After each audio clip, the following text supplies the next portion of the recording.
So in case you hadn't noticed, we are not professional athletes. We are ordinary men who have decided to find out what happens when we set extraordinary goals. In this case, it's the Arctic Spine, the most brutal endurance race in the world. 293 miles, self-supported across northern Sweden and the Arctic Circle.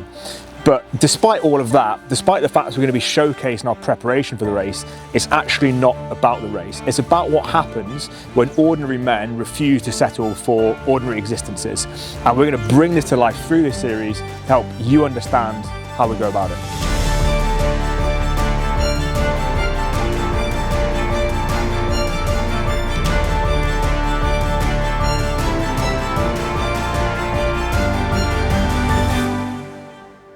Just had to wait 2 hours because yours truly locked myself out the fucking van. We're in. The filming can commence.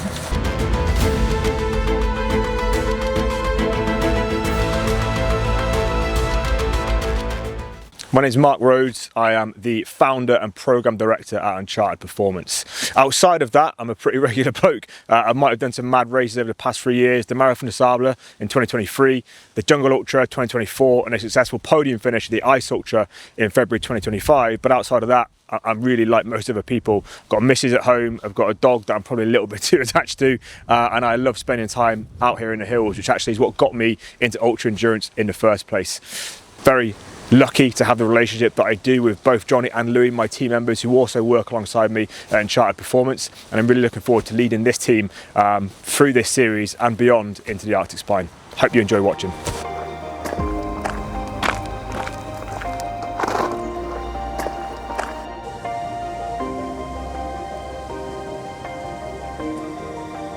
I remember when we first we went to TikTok.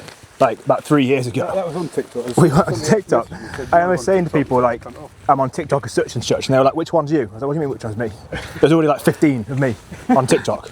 People literally like using weird, like fucking gone back like 5 years and got pictures from my Facebook and shit. And then tell mad stories about it. They fucking did this. The best bit is Mark's all over fucking gay UK. Gay and fucking Tinder, mate. Yeah, all the fucking and Grinder. That's actually me. Go on.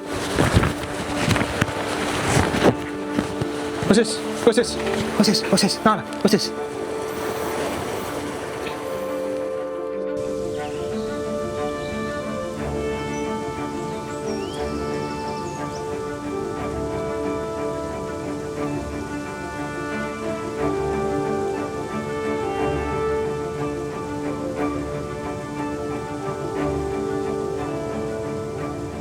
I'm a strength and conditioning coach and have been for 25 years now, which the grey hairs tells you a little bit about my age.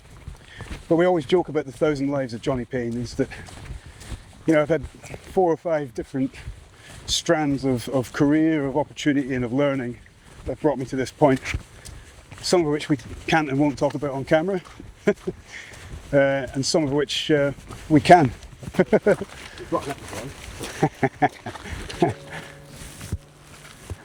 That's beautiful, isn't it? This is beautiful England. You know, as a Scotsman, I get this a lot from fellow Scotsmen. I spent best part of 15 years in Nottingham, a city close to my heart, where some of the stories we won't tell come from. And so England's got a real beautiful place in my heart. And this is it, England's green and pleasant land. I love being here. Better when the weather's not like this though. Where were we? Yes, so physical and everything performance related, everything about the physical goals that people have, be that health or performance, is what I manage at Uncharted. And blending that with a lot of the experience that I've got with Mark and Louis and Pavel into the team to create a kind of cohesive program that allows us to help others excel. This being a training weekend for us, doesn't look like we're training right now, but this is a training weekend for us. The point of this whole project, I think the Arctic Spine was actually my idea. Not the race itself, just the fact that we were doing it. And I've done some huge challenges, some physical challenges that involved a lot of psychological strength, if you like. A year ago, I finally put a project called Project Vertical to bed that I've been attempting for the best part of 5 years, whereby I climbed Ben Nevis, which is Britain's highest peak, up in Scotland 32 times in a row to achieve the vertical gain that would add up to a marathon. So a marathon of vertical gain. It's a 15-day project where I lived on a mountain, didn't come off the mountain, fully self-supported, and it was really fucking hard. And that taught me a lot about the getting through it physically was one thing, but getting through it mentally was the huge challenge.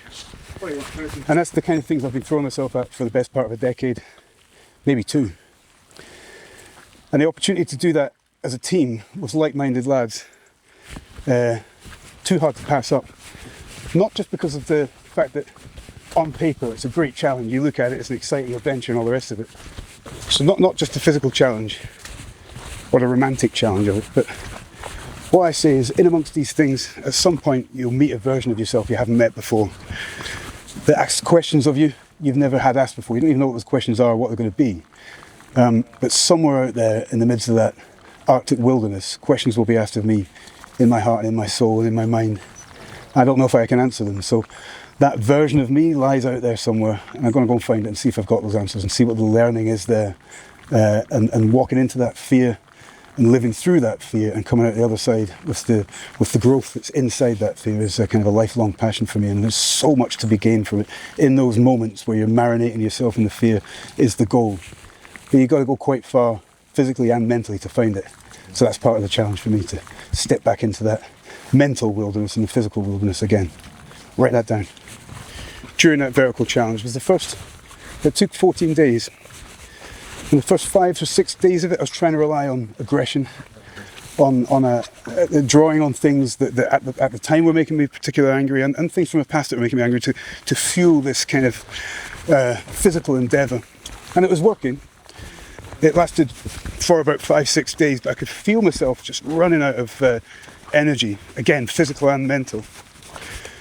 And very luckily for me, almost at the point where I was like, I don't think I can sustain this, a really beautiful friend of mine arrived on the mountain in the dark. I could see his head torch, and I got a call to say, that's my head torch, Johnny, I'm down here. And my heart filled. I knew Sammy was there. All of a sudden I had an extra acceleration, extra energy in the legs, moved down the hill, which is the harder part, and met Sammy. I was just full of joy. And the next day he came with me on one of the ascents. That would have been ascent 8 or 9, by which point I'm hanging out already. But the physical lift that I got from that was transformative. And in that moment, actually, it was only after the event really that I was able to kind of sit back on this information and kind of pick up on it. But the real obvious thing for me was that there is an energy in anger and aggression. It's very useful and it can be tapped into. Your anger is a gift if you can harness it right. But the greater gift is love. And harnessing that love, leaning right into it, accepting it in my heart. This all sounds a bit hippie, but it's very true. Accepting it in my heart and using that as a positive energy. It became abundant, an abundant, never-ending, perpetual energy. And I could move through that mountain for the rest of that time. Anytime I was down, just draw on that rope. And that's carried me through since. I've had a hell of a year this year. Physical issues, mental issues, that whole project took its toll, other stressors in life. What did the Queen say about 15, 20 years ago? My annus horribilis was 2025. But I've come out the other side of it, empowered by love. And even these new relationships, I've been now with Uncharted about 5-6 months. I've known Marc for a good few years through the internet and through working in the same industry, but a coming together of minds. Louis I've known for a long time, and being part of this project and part of this team has really enlivened me. And I feel like that whole empowering power of love will pull me through this. And that was a beautiful moment that I got on the hill when I thought it was done.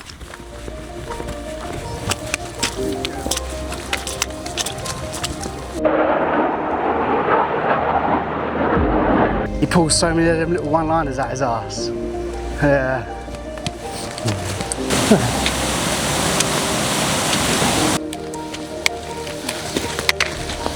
I'm Louis, or Plum as everyone knows me. Father of 2, partner. got a military background, served 13 years in commando forces, and for the most of my life, most of my career, very much operating on external validation. I really cared about what everyone else thought about me, and all the hard, audacious things I'd done, for the most part, was to please everybody else. And I managed to remove that part of myself a few years ago. And then at the start of this year, after losing my nan, my aunt and my dad in the space of 3 months, all of a sudden the fire inside of me came back. And although very much live a normal day-to-day life as a dad, I've now reignited that fire inside me to do something difficult again. But it's no longer for the external world, it's now for me and for my family.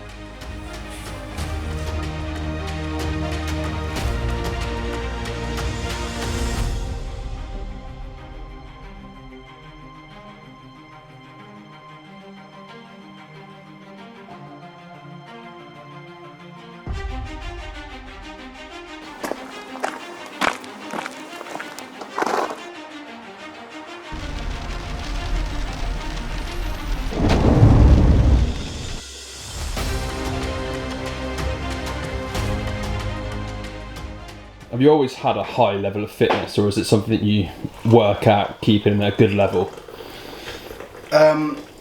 Nowadays, it definitely is in ebb and flows, but I've got quite a big running background from being young, so from playing loads of football as a kid to then joining the army at 16, going through the commando training and all the rest of it. I ran a lot without ever really realising it. So now even when I get unfit, it doesn't take long for my aerobic base to come back.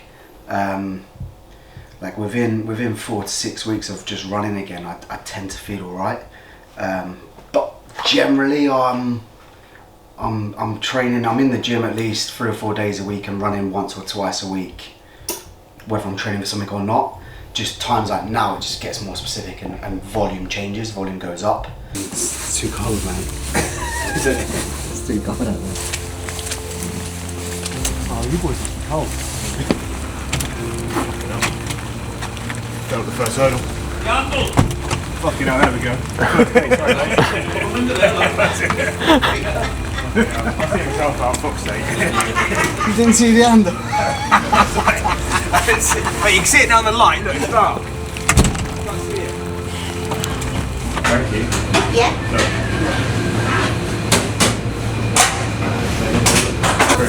Cheers. Probably should have smelled it. Thank you, thank you.